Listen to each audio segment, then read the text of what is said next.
Bien-aimés, que la paix de notre Seigneur et Sauveur Jésus-Christ soit avec chacun de vous.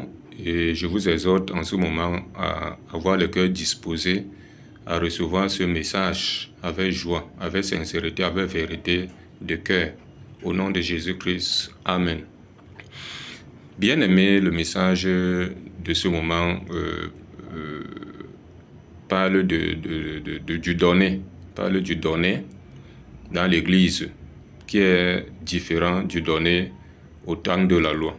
Parce qu'au temps de la loi, quand on parlait du donner là-bas, il y avait des choses qui étaient exigibles, qui étaient même obligatoires, que si tu ne faisais pas, Dieu te frappait de malédiction. Il y a la dîme, les offrandes et bien d'autres choses. Mais aujourd'hui, on va toucher le donner dans le sens de la dîme et des offrandes. Plusieurs sont dans ces milieux dits chrétiens où on les dépouille, parce que ça c'est le dépouillement, on les dépouille et ils se disent que non, ce que ça nous le fait, ils le font pour Dieu et pourtant il n'en est rien. Toi qui es dans un milieu où on te dit de donner ta dîme, de donner tes offrandes, d'autres prennent la dîme chaque mois, d'autres chaque semaine, et les offrandes à chaque fois quand on finit de leur prêcher l'évangile, on récupère les offrandes, d'autres même au cours d'un deuil. Donc, vous voyez que les gens sont dans le malheur. Non seulement on leur demande une enveloppe pour venir prêcher, pour annoncer l'évangile du Seigneur, qu'il a dit qu'on doit le faire gratuitement. Il dit à Matthieu 10, verset 8 là-bas. Quand il envoyait ses disciples 2 à 2, il dit, vous avez reçu gratuitement, donné gratuitement. À Matthieu 10, verset 8, lisez la Bible. Il y a aussi un Corinthiens 9, verset 18. L'apôtre Paul dit là-bas que quelle est donc ma récompense? C'est d'annoncer gratuitement l'évangile que j'annonce. Donc il annonce cela gratuitement, sans user de mon droit de prédicateur de l'évangile. Et il annonce gratuitement, parce que cela lui a été donné gratuitement. Il n'a fait aucun effort pour que l'évangile lui soit donné. Et en retour doit aussi l'annoncer, parce que Jésus l'a fait gratuitement. Et il essaie que seuls les gens puissent le bénir de par leur bien, parce qu'on voit les femmes qui prenaient soin de lui de par leur bien, je crois Luc 8 là-bas. Et voilà, donc c'est un peu ça. À la lumière de la parole, est-ce qu'un chrétien doit donner sa dîme à un autre chrétien? Si l'autre qui prend sa dîme se dit chrétien, est-ce qu'il doit prendre la dîme d'un autre chrétien? Parce que selon lui, il est l'homme de Dieu, comme si l'autre à qui il prend la dîme, c'est un homme du diable. Est-ce qu'à la lumière de la parole de Dieu, c'est normal? Bon, on va examiner pour comprendre d'abord que je vais m'appuyer directement sur Malachie 3, auquel ils ont l'habitude de s'appuyer pour dépouiller leurs fidèles. Malachie chapitre 3. On va prendre à partir du verset 7 jusqu'au verset 10. Écoutons ce que Malachie 3, du verset 7 au verset 10 dit. Parce que si tu ne comprends pas l'interprétation de Malachie, si on te donne une fausse interprétation, tu vas tomber dans le piège. Malachie 3, du verset 7 au verset 10 nous dit. Il dit, depuis le temps de vos pères, vous vous êtes écartés de mes ordonnances. Et ici, c'est Dieu qui parlait au peuple d'Israël par le prophète Malachie. Il ne s'adressait pas aux chrétiens ici. C'est pour cela que Malachie 1, verset 1 dit, oracle, parole de l'Éternel à Israël par Malachie. Donc il s'adressait à Israël, le peuple d'Israël, et non aux chrétiens. Et ici, c'était écarté des voix du Seigneur. Il ne respectait plus ses ordonnances concernant la dîme, concernant les offrandes. Et quand on parle des offrandes, ce n'était même pas l'argent, ni la dîme. Même la dîme n'était pas l'argent. Et on va lire plusieurs passages qui vont nous éclairer là-dessus. Donc, il continue au verset 7 toujours. On dit, vous ne les avez point observés. Donc, ceux qui étaient là, à qui Malachie, Dieu parlait au travers de Malachie, faisaient exactement comme ceux qui étaient là avant eux. Leur père. Parce qu'ils étaient toujours en train de s'écarter des ordonnances de Dieu, des commandements de Dieu, des voies de Dieu. Ils n'obéissaient plus à ce que Dieu leur prescrivait d'obéir dans la loi. Il dit, revenez à moi et je reviendrai à vous, dit l'Éternel des armées. Et vous dites, en quoi devons-nous revenir? Au verset 8, on dit, un homme trompe-t-il Dieu? Quand vous me trompez et vous dites, en quoi t'avons-nous trompé? Dans les dîmes et les offrandes. Vous me trompez dans les dîmes et les offrandes. La loi sur la dîme et sur les offrandes, vous ne pratiquez plus ça. Vous vous êtes écarté de cela. Vous me trompez là-bas. Et dit, vous êtes frappé par la malédiction et vous me trompez. C'est pour cela que vous êtes frappé par la malédiction et vous me trompez. Et les gens s'appuient sur ça pour mettre un peu de chrétiens sous un joug. Que si tu ne donnes pas ta dîme et tes offrandes, tu es frappé de malédiction, tu voles Dieu. Non. En Christ, on n'est plus sous la malédiction. Tout chrétien n'est plus sous la malédiction, comme Éphésiens 3 le dit là-bas. Non, Éphésiens chapitre 1 le dit, verset 3. Que Dieu nous a béni toutes les bénédictions spirituelles en Christ dans les lieux célestes. Éphésiens 1, verset 3. Lisez la Bible. Il y a aussi Galates 3, verset 8 à 9. Que tous ceux-là qui croient sont bénis avec Abraham le croyant. Comment te dire encore que tu es frappé de malédiction? Si tu es un chrétien qui a cru dans la vérité, tu n'es plus maudit. Parce que Christ a fait malédiction pour toi. Il continue au verset 9 et dit, et vous me trompez, la nation tout entière. La nation, il parle de la nation d'Israël et non les chrétiens. Comprenez cela. Au verset 10, on dit, apportez à la maison du trésor toutes les dîmes. Et la maison du trésor était quoi? C'était le temple de Jérusalem. Donc une partie était disposée en chambre où on apportait les dîmes et on mettait là-bas. Pour eux, les sacrificateurs qui étaient et tous ceux-là qui faisaient le service là-bas, afin qu'ils aient de quoi manger. La maison du trésor n'est pas le temple que ton pasteur a construit là, ou ton prophète. Et il dit que ça c'est la maison du trésor. Non. On va lire d'autres passages pour attester ce que je dis. Il dit, enfin qu'il y ait de la nourriture dans ma maison, mettez-moi de la sorte à l'épreuve. Dit l'Éternel des armées, vous verrez si je n'ouvre pas pour vous les écluses des cieux, si je ne répands pas sur vous la bénédiction en abondance. Parce que la bénédiction de Dieu au temps de la loi, c'était une bénédiction charnelle, palpable. Tu obéis, il y a la bénédiction. Parce que quand vous lisez Deutéronome, je crois, 28 là-bas, ça reçoit un peu la malédiction et les bénédictions. Bon, voilà un peu ça. On va toucher la maison du trésor dont on parle ici. On va prendre Néhémie 10. Du verset 37 au verset 38. Écoutons bien. Néhémie 10, du verset 37 au verset... Bon, on va remonter un peu plus... Voilà, du verset 37 au verset 38, on dit d'apporter aux sacrificateurs dans les chambres de la maison de notre Dieu les prémices de notre pâte et nos offrandes des fruits de tous les arbres, du mout et de l'huile, et de livrer la dîme de notre sol aux Lévites qui doivent la prendre eux-mêmes, dans toutes les villes situées sur les terres que nous cultivions. Les Lévites étaient une tribu en Israël, dont l'un des fils de Jacob, et c'est sa tribu qui levait la dîme sur le peuple. Et quand les Lévites levaient dans la dîme sur le peuple, il y avait une offrande qu'ils donnaient à Dieu qui était la dîme de la dîme. Donc après avoir levé la dîme sur le peuple, ils prenaient la dîme de la dîme et remettaient au sacrificateur, fils d'Aaron. Parce que c'est à eux qu'appartenait la dîme de la dîme. On va lire les passages. Au verset 38, on dit, le sacrificateur fils d'Aaron sera avec les Lévites quand ils lèveront la dîme. Et les Lévites apporteront la dîme à la maison de notre Dieu, dans les chambres de la maison du trésor. Donc c'est la dîme de la dîme là qu'il fallait apporter dans les chambres de la maison du trésor pour que le peuple ne soit plus frappé de malédiction. Non seulement la dîme des Lévites, que les Lévites devaient prendre, ils ne donnaient plus, et les Lévites maintenant ne pouvaient plus prendre la dîme de la dîme pour les donner aux sacrificateurs qui faisaient le service dans le temple. Il n'y en avait plus. Donc comprenez que c'est comme ça. Ce n'était même pas l'argent. Il faut que vous compreniez, ce n'était pas l'argent. Voici ce que Deutéronome 14 dit ici. Qu'on arrête un peu de vous tromper. Deutéronome 14, à partir du verset 22. Dit, tu lèveras la dîme de tout ce que produira ta semence, de ce que rapportera ton champ chaque année. On n'a pas parlé de l'argent, on a dit ta semence, ton champ, chaque année. Là, c'était la dîme la dîme annuelle que toi-même, les Israélites, Toi-même d'abord tu mangeais ça, c'était ta part là-bas, c'est Dieu qui avait ordonné. On dit, et tu mangeras devant l'Éternel. Donc après avoir levé ses dîmes, tu mangeais ça devant l'Éternel, ton Dieu, dans le lieu qu'il choisira pour y faire résider son nom. Et quand il choisissait un lieu, c'est là-bas que tu partais manger ta dîme. On dit, la dîme de ton blé, de ton mout, de ton huile, et les premiers-nés de ton gros et de ton menu bétail, afin que tu apprennes à craindre l'Éternel, ton Dieu. Voilà, on n'a pas parlé d'argent.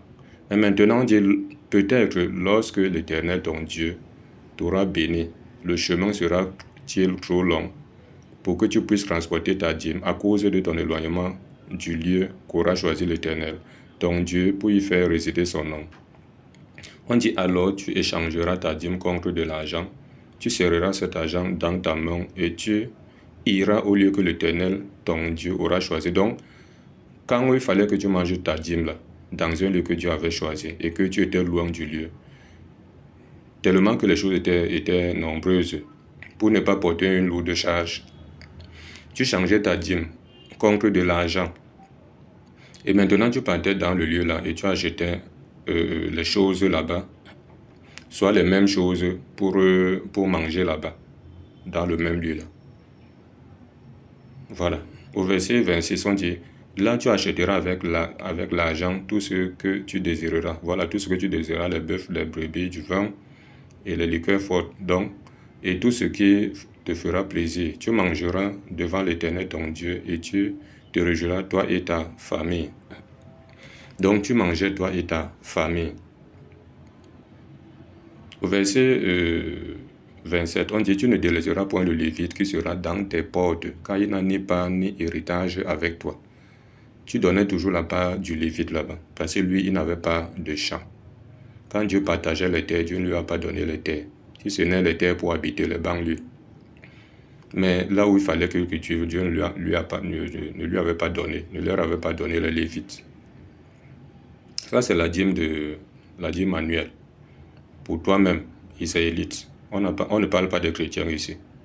Verset 28, on dit, au bout de 3 ans, tu sortiras toute la dîme de tes récoltes pendant la 3e année, et tu la déposeras dans tes portes.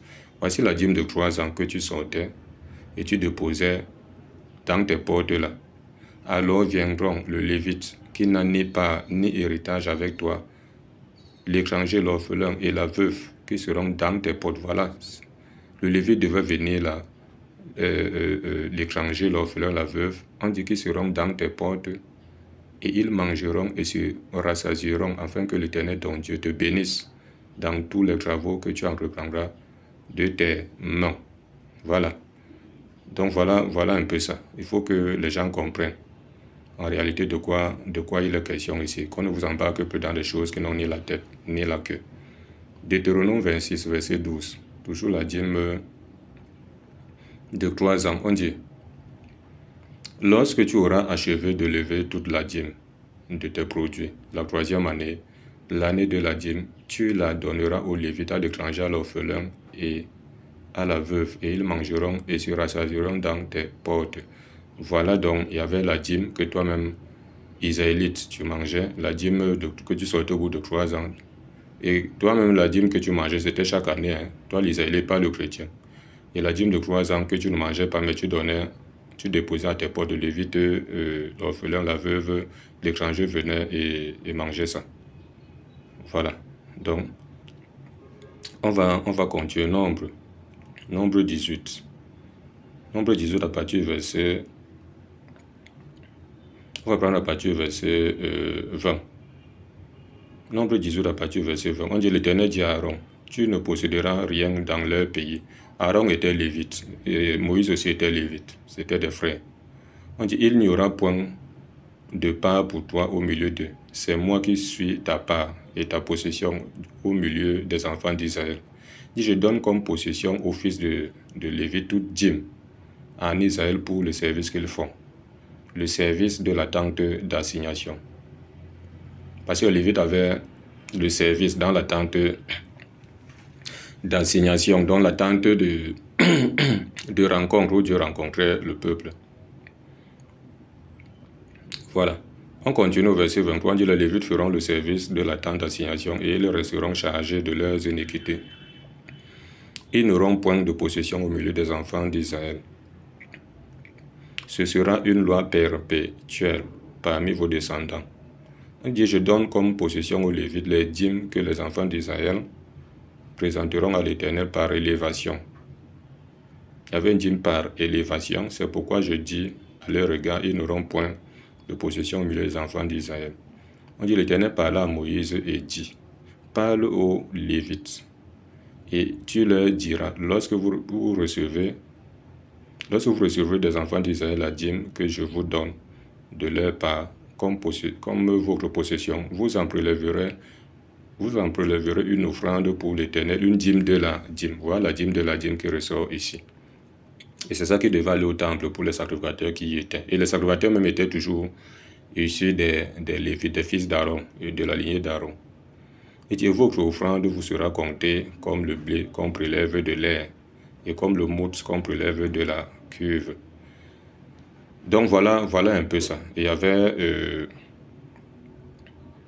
voilà, on va continuer. On dit, c'est ainsi que vous prélèverez une offrande pour l'Éternel sur toutes les dîmes que vous recevrez des enfants d'Israël et vous donnerez au sacrificateur Aaron l'offrande que vous en aurez prélevée pour l'Éternel. Donc voilà un peu la dîme qui devait revenir au sacrificateur Aaron. Donc, et tout cela qui était de sa lignée. Ok. Il y a même aussi la dîme du roi. Ça veut dire que quoi? Saül. Il y avait une dîme qui devait revenir à Saül. Il y avait même aussi une dîme que l'autre avait aussi promis à Dieu, Isaac. Il dit que si Dieu fait à ce que son voyage réussisse, il va lui donner la dîme de tout. Bon, on ne va pas trop toucher ça. Je voulais juste toucher, parce que là, Isaac et Dieu, ça leur concernait là-bas les deux. Voilà, donc on va continuer la parole de Dieu.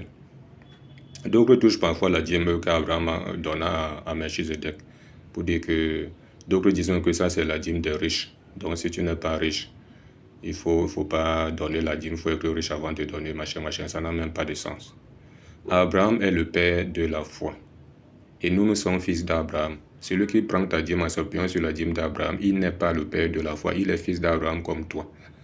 Melchizedek est Christ dans l'ombre.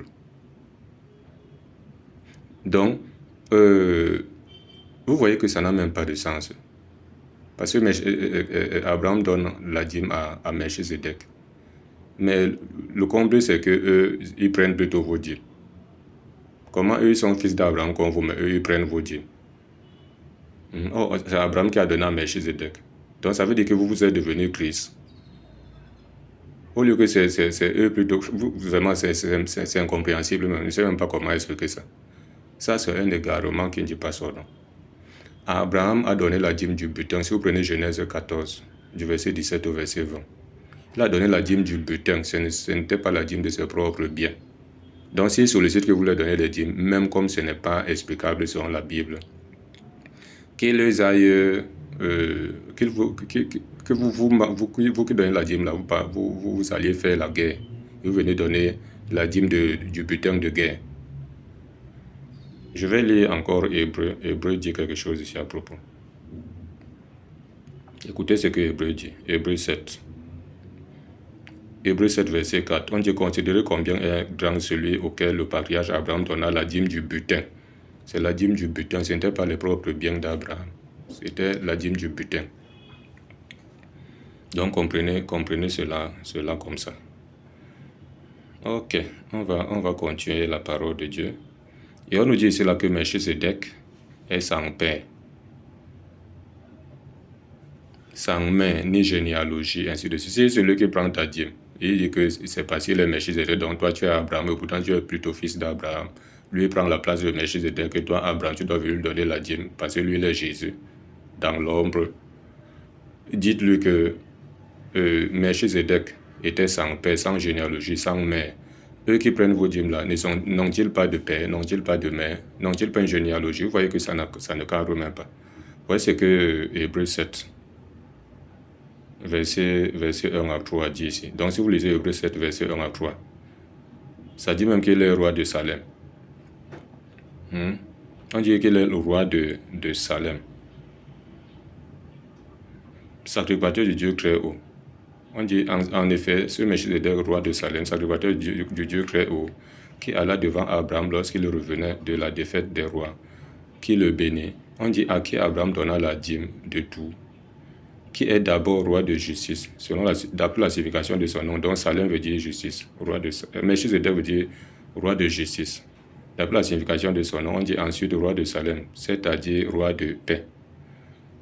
Donc ton faux pasteur, ton faux prêtre, ton faux serviteur de Dieu là, qui prend ta dîme, comprenez que ça ne cadre pas la lumière de la bataille. Ton faux prophète là, ainsi de suite, ça ne cadre pas. Ok, on va continuer. D'autres disent souvent que Jésus a dit là-bas, quand on dit que sous la nouvelle alliance, on ne parle pas de dîme, mais Jésus a dit en Matthieu 23, verset 23, de payer la dîme. Ce n'est pas ça qu'il est en train de dire. Et quand Jésus parle ici, la nouvelle alliance n'était pas encore entrée en vigueur. La nouvelle alliance entre en vigueur quand Jésus meurt à la croix.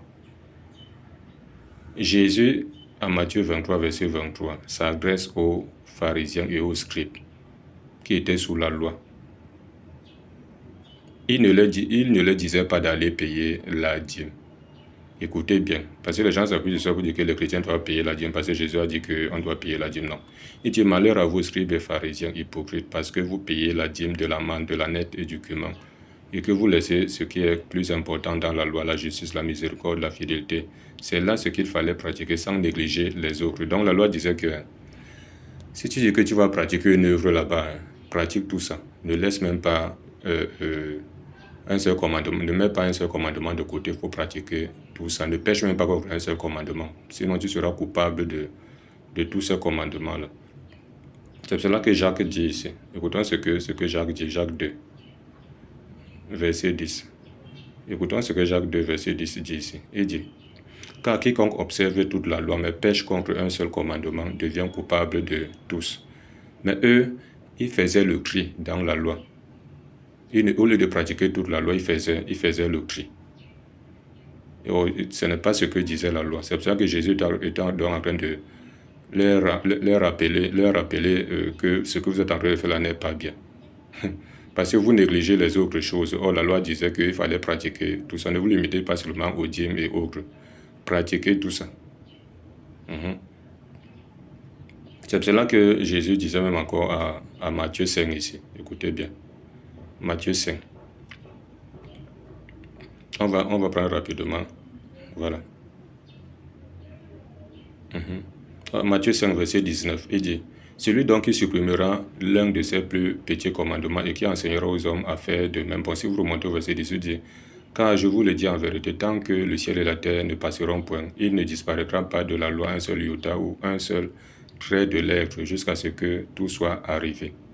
Il dit, celui donc qui supprimera l'un de ses plus petits commandements et qui enseignera aux hommes de faire de même sera appelé le plus petit dans le royaume des cieux.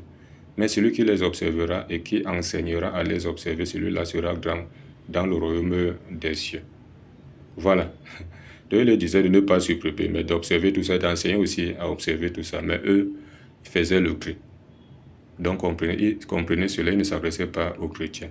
Maintenant, qu'est-ce que le chrétien doit faire? Le chrétien donne les libéralités. Les libéralités. Ça veut dire que quoi? Il doit faire les dons volontaires.